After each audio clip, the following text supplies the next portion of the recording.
Bien le bonjour tout le monde! Ce que je veux vous présenter ce soir, c'est un vieux logiciel que j'ai retrouvé sur un de mes disques durs en faisant le ménage, parce que je garde pas mal mes vieilles affaires et j'archive tout ça. Et ce qui est le fun, c'est que j'ai encore les machines pour faire tourner ça. Ce que je voulais vous montrer, c'est mon premier Photoshop qui a été que j'ai eu autour de 80, qui date de 95 ou 96. Moi, je l'ai eu en 97. Le dossier a été créé sur mes disques durs en 97. Et puis, je vais vous montrer ce que ça fait. Il n'y avait pas grand-chose là-dedans. Un Photoshop d'aujourd'hui, je pense que c'est 4 ou 6 gigabytes que ça prend.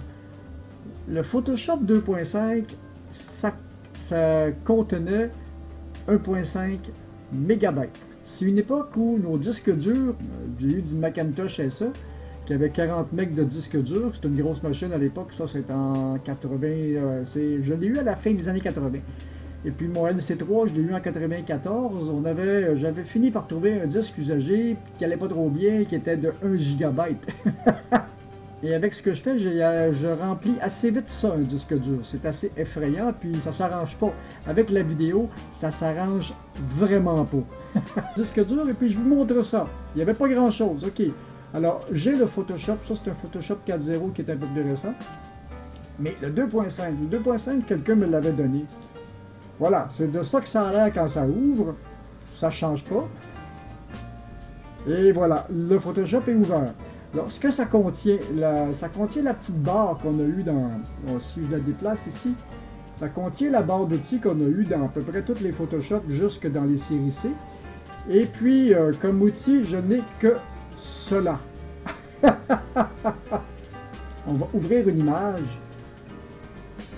Ok, on va ouvrir, parce que j'ai déjà préparé des images. Parce que ce Photoshop-là, son problème, j'arrivais à le faire fonctionner en 300 dpi à l'époque. Mais il faisait une opération, j'avais le temps de sauver l'opération, et après ça, ben, c'était comme, on ferme la machine, puis on repart parce qu'il avait tout planté le système. Et pas seulement le Photoshop, parce qu'à l'époque, sur un Mac, quand un logiciel plantait, habituellement le système suivait aussi. Parce que ce Photoshop-là était fait pour rouler, je pense, était fait pour fonctionner au tout début des systèmes 8. Ça fait longtemps. Ok, on ouvre une petite pétante, voilà, on s'ouvre une image, mais ça me donne pas grand chose. Alors, si je veux faire un complément à cette image-là, là, j'ai ce côté-là de l'image, ouais, j'ai ce côté-là de l'image. Alors, si on veut faire un complément à cette image-là, ce qu'on va lui dire, parce que le problème de ce Photoshop-là, c'est qu'il n'était pas multicouche. Il n'y avait pas des layers, comme on dit. Alors, ce qu'il fallait faire, quand on agrandissait, quand on voulait assembler des images, il fallait savoir exactement ce que l'on fait. Quand on désélectionnait l'image, c'était fini, là. On n'en parle plus, là. Fait que cette bande-là, ici, qui est plus foncée, puis même cette image-là, il fallait ouvrir les images, faire open. Je vais ouvrir une autre image, l'autre, parce que c'est des images qui ont été numérisées avec des machines beaucoup plus récentes. Et puis, je les ai rapetissé et adapté pour pouvoir vous faire la démo ce soir. Alors on va ouvrir l'autre. Ok, ça rouvre. Parce que j'ai dû les ouvrir, puis faire des... comment est-ce qu'ils appellent ça? Et puis faire des images beaucoup plus petites avec. Alors à ce moment-là, ce que je dois faire, la partie ici, cette partie-là qui est foncée, je vais devoir l'enlever. Parce que je peux intercaler un bout de l'image. L'image, c'est d'ici, puis ça correspond à l'autre partie. Là. Je peux intercaler. Alors, je vais enlever la partie foncée de l'image. Voilà. Aller dans cette fonction-là, image Canvas Size, dire 3.8. C'était pas très friendly user à l'époque, pas comme aujourd'hui. 3,8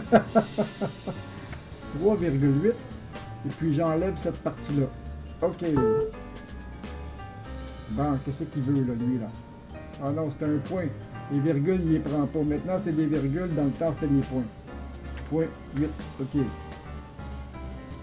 Oh oui, je le sais qu'il est plus petit. Bon, ok. J'ai enlevé la partie noire. Maintenant, l'image est plus foncée que l'autre un peu. Alors, je vais aller dans ça ici. Ah non, c'est pas ça que je veux. Vois-tu, on a ça aussi dans les nouveaux Photoshop, les levels. Image, adjust, brightness et contraste. Et on va lui donner juste un petit peu de brightness. Pour qu'elle soit comme l'eau. Alors maintenant, ce qu'on va faire, Canva 16, on va l'envoyer à 8 ici. On va mettre ça de même. OK. On voit. Non, c'est le contraire. 8. On va mettre ça de même. Ça veut dire que le blanc, la partie centrale, va être de ce côté-là. C'est compliqué. Bon. OK. Alors, comme j'ai ajusté mes deux côtés, mode. OK, j'avais aussi mon outil. Non, c'est vrai, je l'avais mis là. C'est ça ici. Et ça ici. Option C. Option V. Voilà. Et comme ils sont pas mal pareils, regardez ce que ça donne. Là, je les place.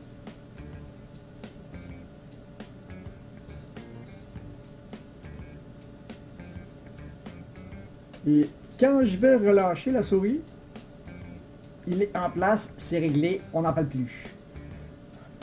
Voilà. CTRL D. Et puis voilà, il y a une seule couche. Je peux pas faire grand chose d'autre. J'aurais pu vous montrer plus de... Et puis si on regarde, je vais vous montrer les fonctions. Au niveau des fonctions de base, c'est la même chose que le niveau Photoshop ou presque. Dans les modes d'édition, il manque beaucoup de choses par rapport au Photoshop. Parce qu'à partir du Photoshop, si je me souviens bien, à partir du 5.5, il y avait énormément de fonctions de plus en édition. Et le Photoshop était multicouche. En image, j'ai pas mal de choses intéressantes aussi, qui ressemblent pas mal à ce qu'on a dans les Photoshop d'aujourd'hui, mais il y a moins de fonctions. Les filtres, on n'a pas grand-chose comparativement à ce qu'on a aujourd'hui. Aujourd'hui, on a les filtres photos. On peut travailler parce qu'à l'époque, le Photoshop ne travaillait qu'en bitmap, c'est-à-dire anti-carré. Aujourd'hui, on est capable de travailler avec le Photoshop en vectoriel. Alors voilà, c'était ça. C'est juste ça, le Photoshop 2.5. Et puis au niveau des outils ici, là, pas grand-chose non plus. Et puis pour le reste, ben c'est ça. Alors, c'était le Photoshop 2.5. Alors, si vous avez aimé ça, bien, donnez-moi le petit pouce qui fait plaisir, abonnez-vous à la chaîne, partagez, et puis, ben, à la prochaine vidéo, puis écrivez-moi des commentaires. J'aime ça recevoir des commentaires. Bye!